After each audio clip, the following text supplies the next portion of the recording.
At 76, I've come to a point where I finally stopped trying to please everyone, and I want to share how I reached that place. The title of this video sums up the heart of what I want to talk about. For most of my life, I lived in a way that revolved around other people's needs, expectations, and feelings. I didn't always realize it, but my days were shaped by a quiet pressure to keep everyone comfortable, to avoid conflict, to be agreeable, and to make sure no one was disappointed in me.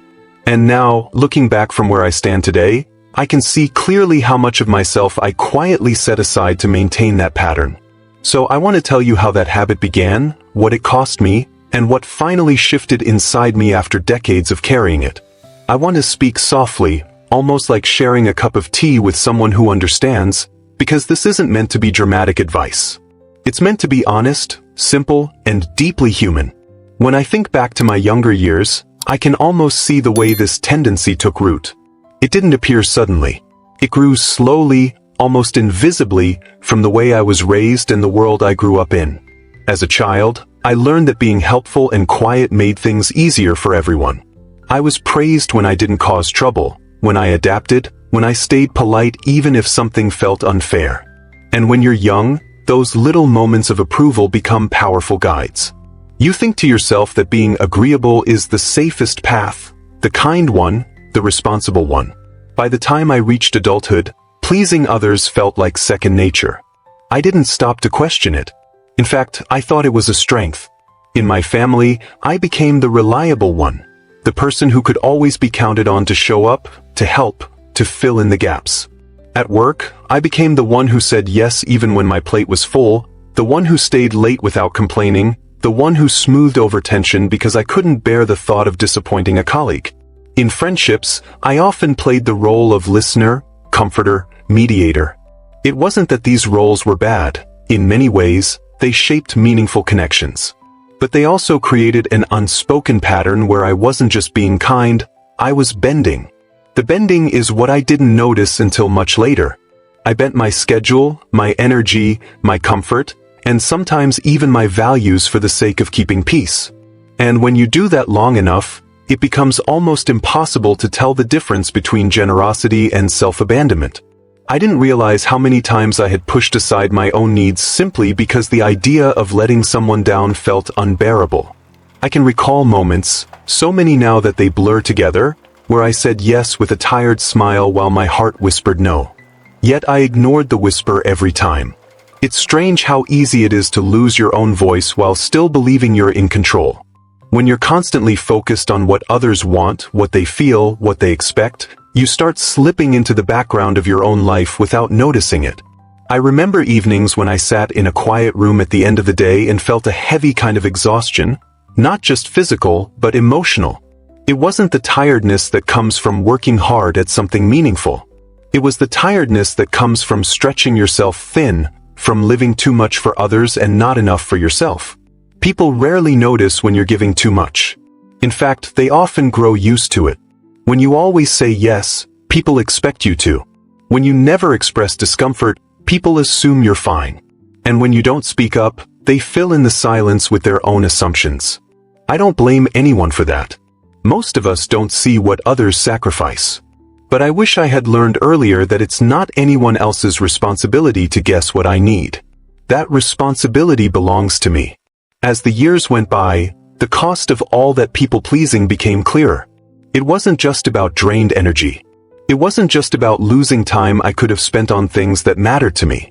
It was deeper than that. It shaped my identity in a way I didn't fully understand until I grew older. I started asking myself simple but painful questions. Who am I when I'm not fulfilling someone else's expectations? What do I actually enjoy, not because it makes someone happy, but because it fills me? And perhaps the hardest question of all, how much of my life was lived out of fear rather than choice? The fear wasn't dramatic. It wasn't loud. It was subtle. Fear of disapproval, fear of conflict, fear of being seen as difficult, fear of being misunderstood. When you've spent decades smoothing your edges, the idea of showing them suddenly feels frightening. You worry that if you speak up or set boundaries, people will pull away. You worry that you'll seem unkind or selfish. But deep down, what you're really afraid of is losing connection. And ironically, you risk losing yourself instead. I think reaching 76 is what finally shifted that fear. There is something about aging that changes the texture of everything. Time, relationships, even the way you view your own past. Loss plays a role too. When you've seen friends pass, when you've watched people disappear from your life because of time or distance or fate, you realize that life is far too fragile to live according to someone else's comfort. You start appreciating the softness of ordinary days, and that softness makes you protective of your own peace. For me, the turning point wasn't dramatic. It wasn't a big argument or a sudden revelation. It was simply a slow, natural awakening. I began noticing how precious quiet moments felt.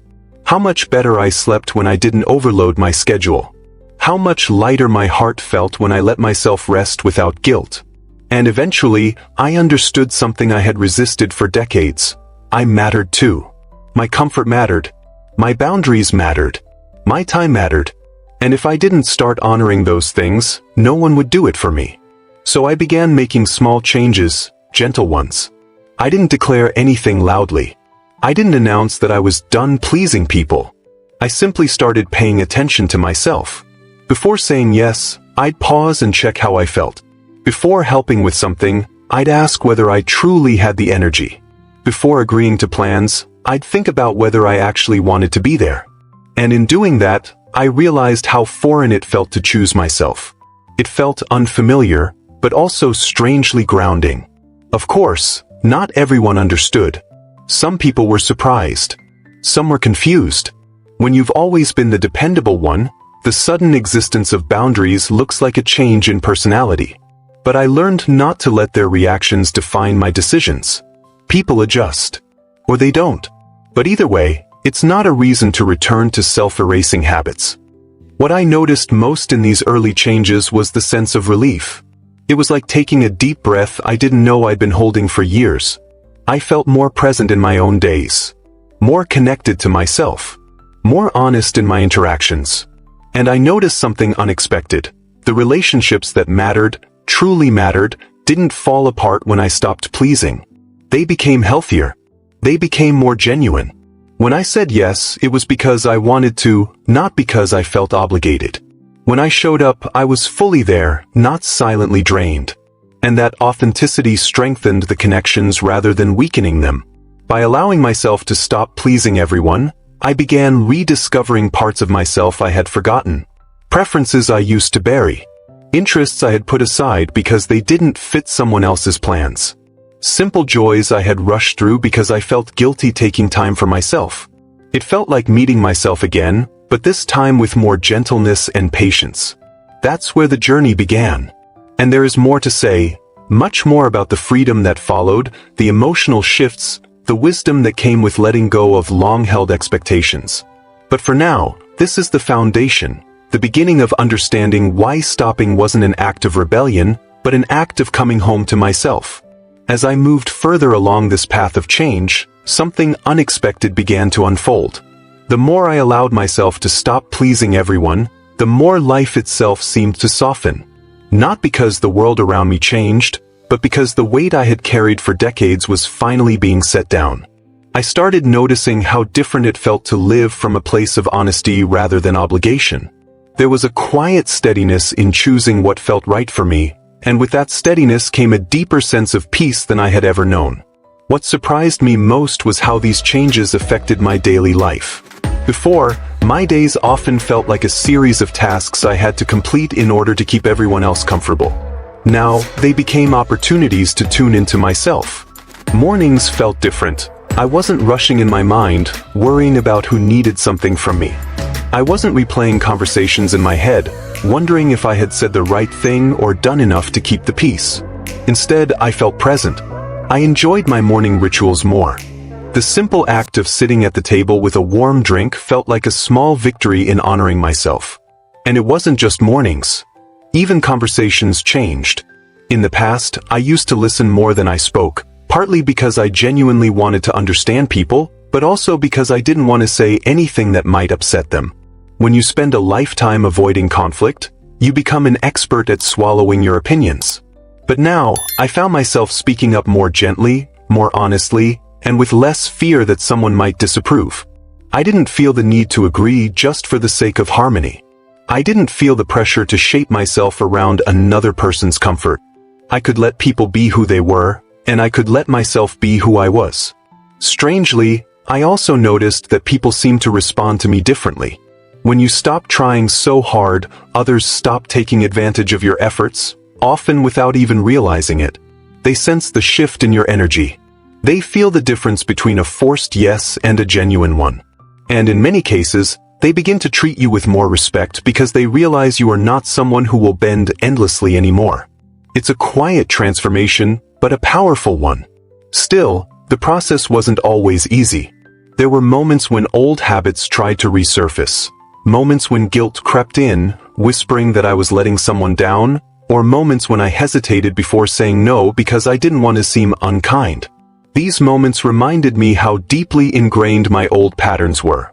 But each time I honored myself, even in the smallest ways, it reinforced the idea that I was allowed to take up space in my own life. I didn't have to shrink or mold myself for the comfort of others. I also learned something important. Stopping the habit of pleasing everyone didn't mean I stopped caring. It simply meant I started caring for myself as well.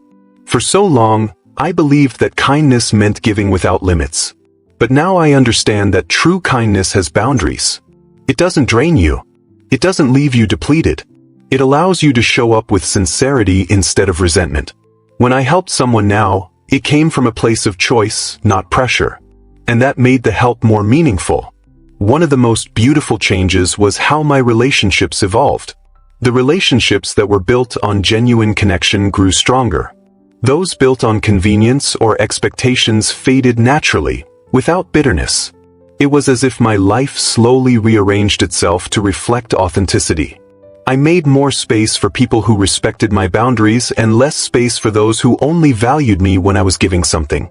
And through this shift, I discovered a truth I wish I had learned earlier. Not everyone needs to be pleased, and not every relationship is meant to be maintained at the cost of your well-being.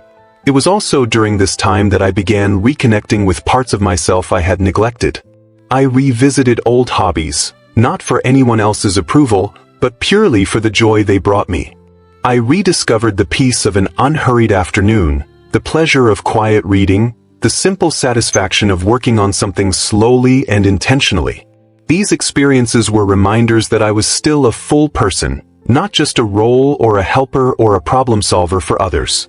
I began seeing myself with a kind of tenderness I had never allowed before. I realized that choosing myself didn't make me selfish. It made me whole. And being whole made me more grounded, more compassionate, and more present in the moments that actually mattered. As I continued reflecting on this transformation, I noticed something else. A deep gratitude for the wisdom that comes with age. When you're young, you often worry about fitting in, about being accepted, about proving yourself. Those worries can shape you in ways you don't even notice. But growing older has a way of stripping away the unnecessary. You start seeing life in its simplest form. You understand that time is too precious to be spent apologizing for your own needs. You understand that peace is something you can create by choosing differently. And perhaps most importantly, you realize that the world doesn't fall apart when you stop trying to hold everything together. I wish younger people knew this. I wish they knew they didn't have to carry so many expectations on their shoulders. But I also know that some lessons can only be learned with time. And there's something beautiful about learning them later in life. It feels like discovering a quiet freedom you didn't even know you were allowed to have. As I look at the path behind me, I don't feel regret in a sharp or bitter way. Instead, it's a gentle awareness. I see the version of myself who tried so hard, who cared so deeply, who gave so much. I don't blame that version of me. In fact, I feel compassion for them. They were doing the best they could with the understanding they had. And now, with the clarity of age, I can choose differently, not because the past was wrong, but because the present offers a chance to live with more honesty. And this is why I wanted to share my story. Not because I think I've figured everything out, but because I know how deeply this journey resonates with so many people, especially those who have spent their lives putting others first. I want to offer a gentle reminder that no matter your age, it's never too late to choose yourself. It's never too late to soften old habits that no longer serve you. It's never too late to create boundaries that protect your peace. And it's never too late to live in a way that feels true to who you are. For anyone watching who feels tired from years of trying to please, I hope my experience gives you permission to pause, to breathe, to ask yourself simple, honest questions about what you want, what you need, and what you no longer have to carry. You don't have to prove your worth through sacrifice. You don't have to shape yourself around someone else's expectations. You don't have to say yes out of fear or obligation. Choosing yourself is not abandonment of others. It's an act of alignment. And in that alignment, you will find strength, clarity, and a sense of freedom you might have forgotten was possible. As I stand here at 76, I feel lighter than I have in decades. Not because life is suddenly easy, but because I'm no longer fighting a quiet battle inside myself. I have learned to live with honesty, with softer boundaries, and with deeper self-respect.